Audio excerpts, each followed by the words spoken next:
The Crescent Moon Club, in association with ABT, presents Omnibus Unlimited, a roundtable discussion of provocative issues, radiovision for the 21st century, a philosophy for the third millennium. Hello, everybody. I'm John Horrigan, producer of Omnibus Unlimited. Tonight, a very special edition. Tonight, a read from Martin S. Caidin's Natural or Supernatural. Tonight's subject, Big Yellow. For years, ex-U.S. Marine David E. Gower has had a nightmarish memory preying on his mind. It is so bizarre, so terrifying, that he has refused to discuss what happened to him in Viet Nam with anyone. After great effort, he was persuaded finally to bring it to the consciousness to face the nightmare directly, so that he might not spend the rest of his life hiding from it. This information was made available for the first time in the form of a letter for this book in the late summer of 1992. The reader is left to place this episode in whatever perspective seems most suitable. In David Gower's own words, "In all the intervening years since I left Viet Nam, I have lived with a memory that terrified me when it happened and seems no easier to live with today. I have never spoken of what happened except to share with my buddies who were with me at the time and were just as shook up as I was. It happened more than 18 years ago when I was serving in Viet Nam with the 5th Special Forces Group Marine Detachment. We had pulled duty north of the DMZ, the demilitarized zone, but that wasn't anything new to us. We'd been there before, and it wasn't an area where we would ever want to go again. Our job was simple. This is a search and destroy ambush mission. That was how we got the word, like going down to the local bar for a few beers. It sounded like that from our mission leader's voice, but he knew, just like the rest of us, that it was a hornet's nest and not a bar toward which we were headed. Well, up and out we went on the PBR, which is a patrol boat river, and the delivery boys in the PBR deposited us on an embankment some 40 miles north of our starting point on some who-cares unnamed river in the middle of nowhere. It was what we called far out in East Jesus. The date was December 17th, 1974. The 6-man group was under me. That means I was top dog, senior man, which also meant I'd usually be in the lead and was the most likely to get my head blown off or discover my stomach being perforated. Specifically, we were to penetrate up to a distance of 1 mile into the jungle and then, at a pre-selected site, set up an ambush for the enemy with a medium machine gun. That rifle was my BAR, the Browning automatic rifle, solid and dependable, and a bitch in combat. I had an M79 grenade launcher, 1 light machine gun, a Thompson subgun caliber .45, and 4 M16 rifles in our group, with a lot of ammo. If the ambush worked, then we might be able to catch an NVA, North Vietnamese Army, ground supply convoy moving with packed mules headed south to the DMZ to reinforce enemy troops already there. The PBR was to take us upriver, drop us off, then move back downstream a distance of at least 300 yards and wait under the cover of their camouflage nets and low-hanging branches. The plan was for them to wait for our signal by hand-carried radio, or, if they heard the uproar of a firefight underway, to get to us with heavier firepower. They'd blast their way upstream to the same point where they dropped us off. That gave us a definite rendezvous point. We'd be able to bring all of our firepower together in a concentrated effort, and if we ran into more than we could handle, then would be the moment for what is officially called emergency evacuation, but which for us was, let's get the hell out of here now. Let me make it clear, we didn't have any rowboat to mess around with. In other words, ours wasn't the standard PBR. In addition to the 3 M60 machine guns on board, there was also a twin-mount 50 caliber machine gun in the forward deck with anti-frag shields around it. And on the sides of the pilot house, we had belt-fed grenade launchers. And to top it off, on the afterdeck, we had a pair of 20-millimeter rapid-fire cannon and anti-aircraft mounts. All in all, it was an absolutely devastating package of firepower. We could destroy a small town if we had to with all the stuff. It was comforting to know we weren't the usual lightly armed floating target the enemy loved to work over. And to add just a bit more for extra value, we brought along 1 60-millimeter mortar. Now, that mortar was really a killing machine, but it had its own problems, which centered around how we were going to mount that thing solidly to the boat deck. We let the PBR guys wrestle with the problem. If you want to stay alive in this business, you concentrate on what's going to be coming after you. We went upriver in darkness. By 1:30 in the morning, we were at the ambush area. I told my troops to saddle up, and that we were going ashore in 5 minutes. Right on time, the coxswain, or boat driver as the Marines called them, brought the PBR keel to the spongy soil with a touch that bellied his bulk in ham-like fists. It was like an easy stop in an elevator. We hit the shore with each of us carrying a light pack and the much heavier weapons.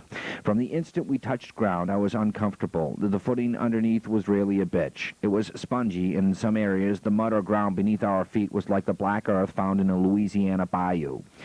This was the kind of sucking mud that could get us into trouble fast, impeding our movement just when we might need speed.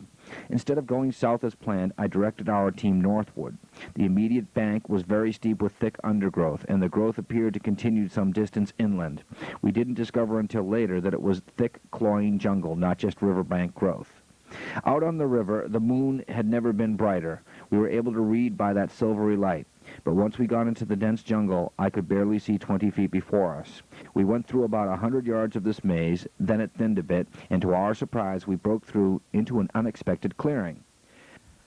Immediately, we began spreading out. Going across open ground bunched together is an invitation to disaster. The hairs on the back of my neck felt like they were crawling. There was something strange about this area. I couldn't pin it down, but I was hair-trigger alert, much more so than usual. There wasn't a sound, and that was wrong. It seemed none of the animal life or even the usual plague of insects would come out into the open. I figured this was my imagination, because what the hell could bother insects? Yet that sense of strange, which wouldn't go away, we all made sure our weapons were ready to fire in an instant. The feeling of strange steadily went to bad. Try to understand something about where we were and what was happening. In bush country, there are always bugs and small animals scurrying about. If they stop moving because you're passing close by them, they wait a few seconds until the danger is gone and very quickly resume their incessant night noise. But not now. Not in this area. It was like an abandoned cemetery. I motioned for Lance Corporal Terry to move up to scout the area a few hundred meters ahead of us. Terry had been raised in the back country of northern Georgia, and he was the perfect scout. He could have been an Indian, he was so quiet. I had seen him slip up to a tree and swat birds off limbs. They never knew he was coming. He could be scary at times, moving like a wraith. Right now it was good to know he could move anywhere and not be detected. We'd been in this clearing area about 20 minutes when I sent Terry ahead to scout for us. He was back in 5. "Man, there ain't nothing alive or moving within 30 meters of this damn clearing," he told me. "And there ain't no tracks I could find, no animal trails leading off into bush, nothing. And nothing a human foot would make either. Not a single footprint anywhere. This place is crazy." "How do you feel about it?" I asked him. "Scary," came the answer, and that only heightened my own growing sense of fear. Something was wrong. Terry didn't fear anything that walked, crawled, swam, or flew. Nothing. He was the best man I could ever want out in the bush. We'd had an agreement a long time that if one of us ever got wounded badly, the other would always carry or drag him out. You had to see Terry in action to really understand this. He was only 5 feet 5 inches tall, and every inch was pure hate. He weighed 135 pounds, all of it spring steel and viciousness.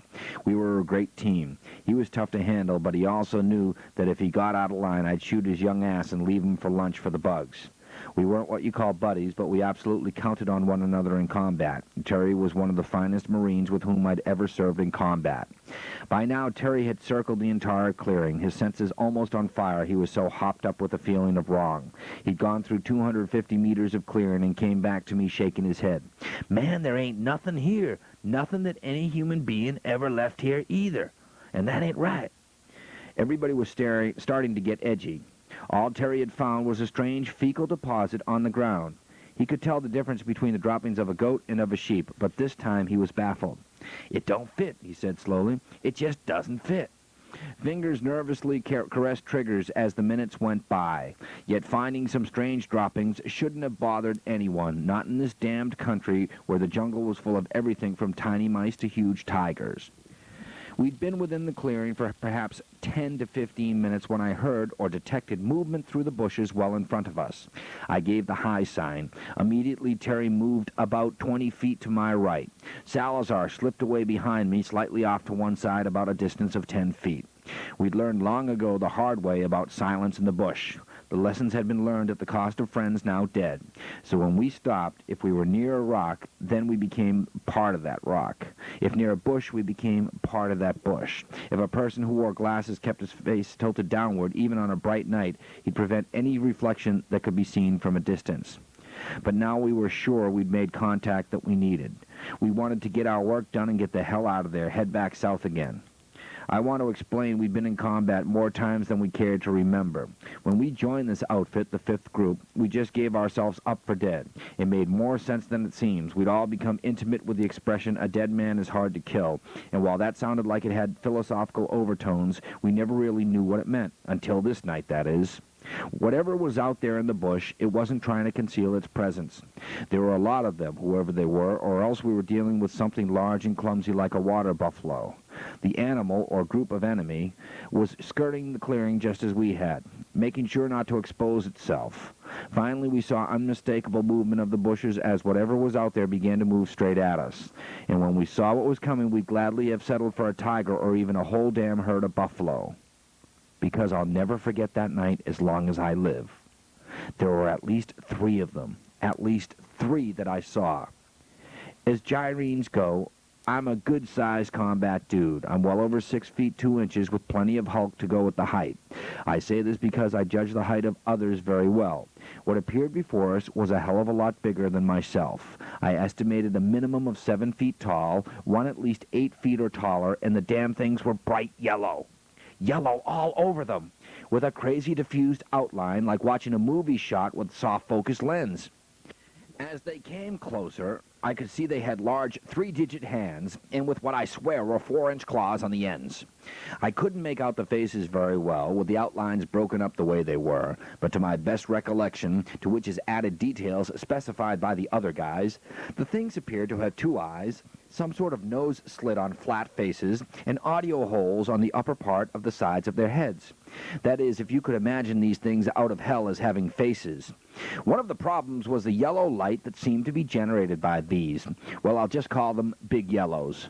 The light was unholy, unmistakable. The more clearly I saw the big yellows, the more I began to realize they were huge, on the verge of being massive. They were slowly moving across the clearing, and as they began passing us, I realized I'd been holding my breath and I was going to suffocate if I didn't suck in air. At the same time, I was afraid to, on the chance that such a sudden gasp of air would alert these things to our presence. I held out long enough, like the other guys, until the 3 big yellows moved back into the bushes. Terry and I moved forward carefully to inspect the ground for any tracks these things might have left. Sure enough, there they were. 3-toed tracks. Toes or digits, I don't know, but it was the same as the hands. After studying the tracks, we just stood there, staring at each other for what seemed like long minutes. In reality, I guess it must have been only 20 seconds or so. I said to Terry, "Screw this, let's go back," and we started the return to our troops. At this point, I don't know what Terry was thinking, but my own mind was a blank. Geez, what we'd seen didn't exist, and they'd passed by almost close enough to touch. A child can accept things like Batman, Superman, Santa Claus, and all kinds of superheroes, but not a thinking adult. We've all been taught since we were old enough to understand words that everything has to fit neatly within its own little pigeonhole.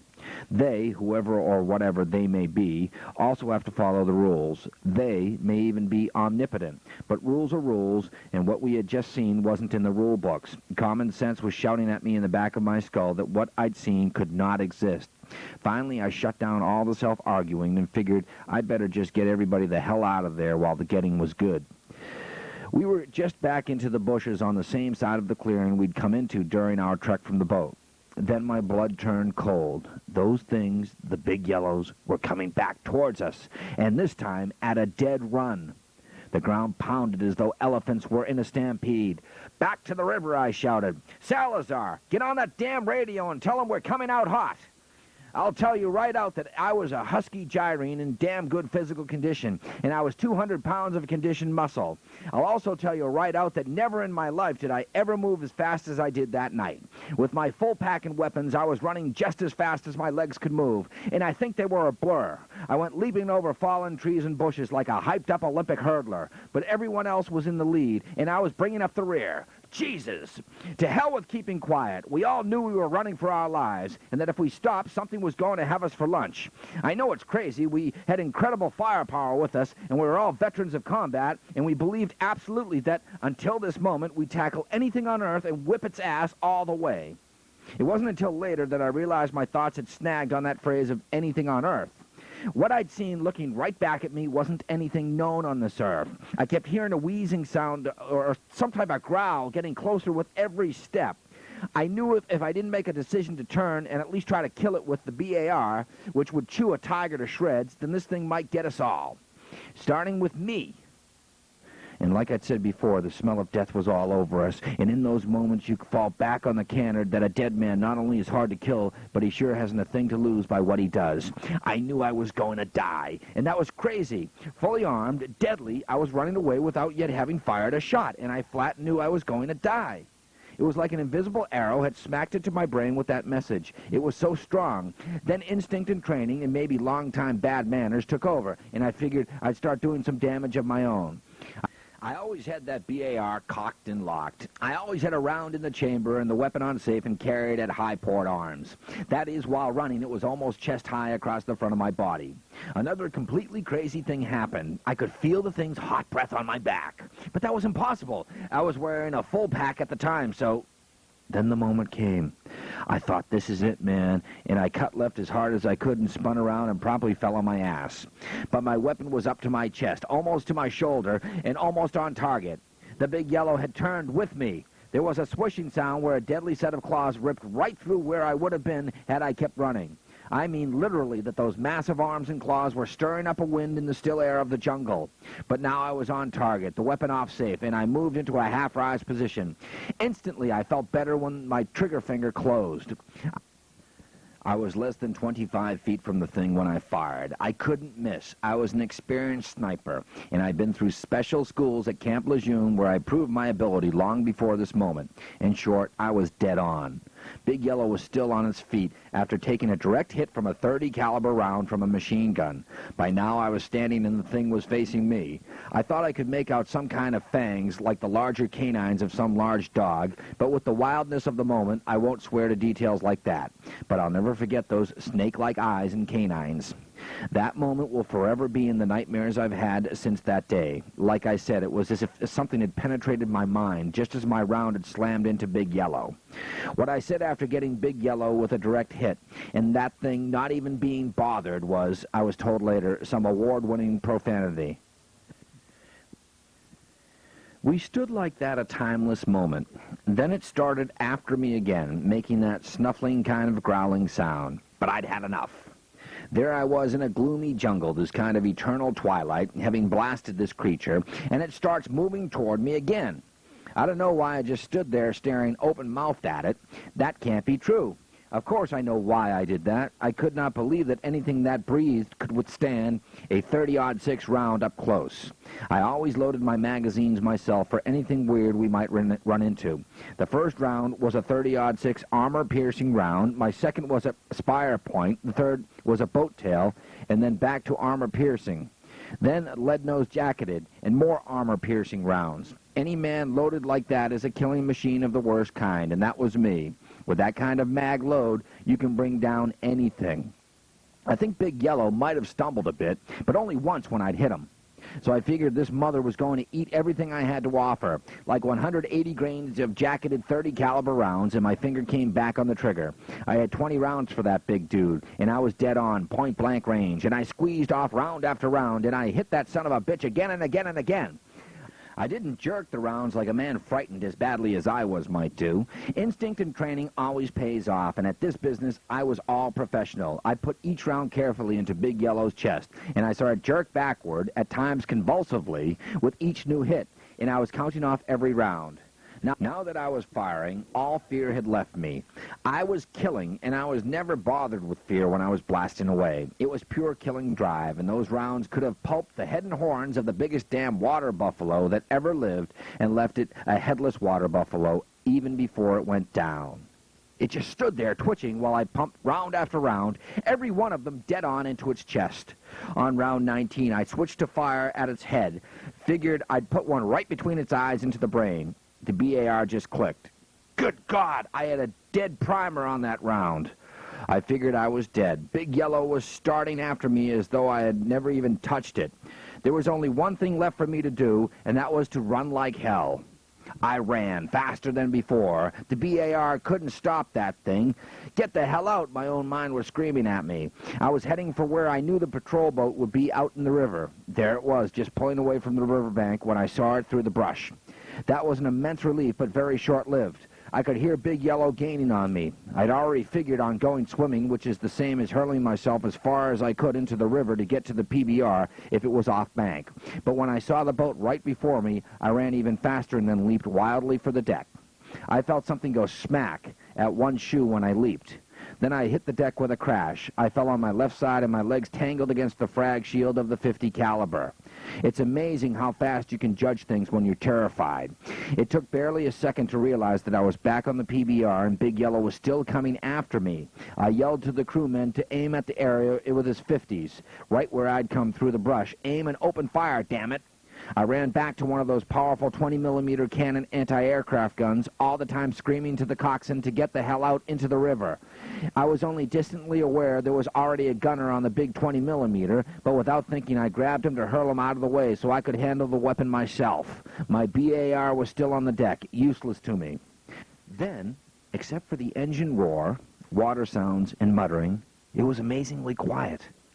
Everybody had their weapons trained into the brush, in case those things decided to come on over and play. The lead creature stayed concealed, for a while. We were going downriver, but still in sight of that area where we'd come dashing back to the PBR. Suddenly, 7 of us watched the riverbank area shimmer, a great spray of yellow expanding outward like a silent explosion of yellow fog. We were stunned. We couldn't make out if they'd all come to the edge of the clearing, or if there was only one. But it was nighttime, and it was dark, damn it, and we were watching an incredible yellow glow. No way to tell any numbers of the things. And we didn't care. We wanted out, and we went to full throttle, and everybody kept their weapons trained on that yellow shining fog until we rounded a river bend and kept going. One of the boat crew asked if we'd seen that tiger that appeared on the bank where we were moving out. I never knew of a tiger that would run into heavy gunfire. Those of us who'd been ashore looked at one another in a long silence, and we knew better than to make a report of what we'd actually seen. The head shrinkers would be all over us like fleas on a bleeding dog. Tiger would do fine. 1 or 2 of my patrol guys just nodded. Now I had time to reflect. Tensions were easing among the crew, but I noticed they still had their weapons at the ready to open fire on just about anything. You talk about being spooked, and that was us. But at least I could think now. I went over details in my mind while everything was fresh. Then we heard a wild animal roar from where we'd been. And I tell you, right now, I've seen tigers, I've heard tigers, I've had face-to-face meetings with tigers, and that was no damn tiger. The sound made me stumble on the boat deck. I looked down to my boots. The heel on the right boot was missing. Salazar saw me staring at my boot. His gaze followed mine, and then he went pale. Powerful claws had torn the heel from my boot. I sort of retreated into myself on the PBR until we got back to Camp Bearcat. I didn't sleep that night. I couldn't. That face straight out of hell, the claws and the savagery, and that inhuman yellow glowing light, well, it was just too much for me. I didn't sleep for 4 days straight until I stumbled about like a zombie. Finally, on the 5th day, I passed out from physical exhaustion. Incredibly, no nightmares. When I awoke, I knew that thing wouldn't be coming after me in the dark. But until then, I was absolutely convinced I was going to have a fight with that thing to the death, and that we were joined together in some unholy struggle. Then that went away. For a time, I even tried to rationalize that the whole thing had been a dream. No way. It was all too stark. There were all the other witnesses. There was the power and shock of snapping out rounds with the BAR. And there was that missing right heel that had been torn off, and the gouge marks from claws that, by actual measurement of my boot, were 2 3/4 inches wide. Sometimes a different realization sets in slow. There was a thing out there that was capable of taking 18 30-06 caliber ammunition rounds, armor-piercing, jacketed, lead, everything right into its chest, and all it did was sort of twitch a bit and grumble, and then come hell-bent for leather after me. It came at a dead run. There is nothing that exists in this world that can do that. We 7 never spoke of it again. We told a few close friends at first. They either didn't believe us or they didn't want to believe us, so we said to hell with them and everyone else. And until I got pushed and threatened by one of my best friends who's authoring this book, I'd figure I'd never talk about this again. And the only reason I'm doing it now is that the things I've seen and learned with this friend can widen your eyes as big as saucers. I trust him. That's why you're reading this now. I'm the only one left of that patrol. The other 6 are gone, and they took their secret with them to the grave. We left 5 of them dead in the paddies of Nam. The other one died in a car crash back in the States. Hell of a way to go after being one of only 2 combat survivors of our Marine outfit. For years, keeping my reasons to myself, I've tried to find some reference to anything that could have tied into what I've called Big Yellow. For years I studied every book that applied in every library of every ship to which I was assigned at Marine bases at terrific government research facilities. I went after everything from anthropological to the supernatural. Then, just a few years back, I came straight up in my seat. I'd finally found something. I was studying a book titled The Tomb by F. Paul Wilson. I was amazed. Wilson's descriptions of strange and terrible creatures described what I'd seen in Viet Nam almost perfectly. I wondered if he had ever seen them personally. I wrote him, tried to call him, badgered his publisher to contact him. Zero. Nothing. But now, for the reasons I've given, here I am. Here is what happened, and I still go icy cold when I think of the savagery and the ability of a creature to take 18 rounds of perfectly aimed point-blank fire into the chest from a BAR. Neither human nor animal can withstand that. You see, that kind of firepower just doesn't hit a physical body and tear inside. It makes a 9mm auto fire, which is a hell of a weapon, like a BB gun in comparison. The muzzle velocity of the bar and the variety of the ammo tears out great chunks of flesh, explodes bones. It destroys. So it wasn't, of course, human. And I'll tell you right now, it wasn't animal as we know the word. I don't give a damn what bones they've found in Asia or what models the anthropologists have built, no matter what resemblance is involved.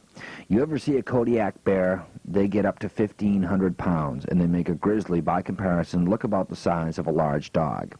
That bar, with its ammo, would have blown any Kodiak into bits, pieces, chunks, and bloody spray. Big Yellow twitched, grunted, and came on after me. Whatever it is, and I've begun to learn just how possible is this concept they call the doorways, it also glows in the dark. It has some physical features no animal has. Well, I can't tell you any more than what you've read in these pages. But it isn't, and it never will be, natural. That coming from Natural or Supernatural by Martin S. Caidin. And those were the words of ex-U.S. Marine David E. Gower as he described his nightmarish experience. Well, we've come to the conclusion of another episode of Omnibus Unlimited. I'm its producer, John Horrigan. We hope that you enjoy the program where we talk about the paranormal, the supernatural, the unexplained, the bizarre, the coincidental, and the weird. Tune in next week when the Crescent Moon Club returns at its normal time.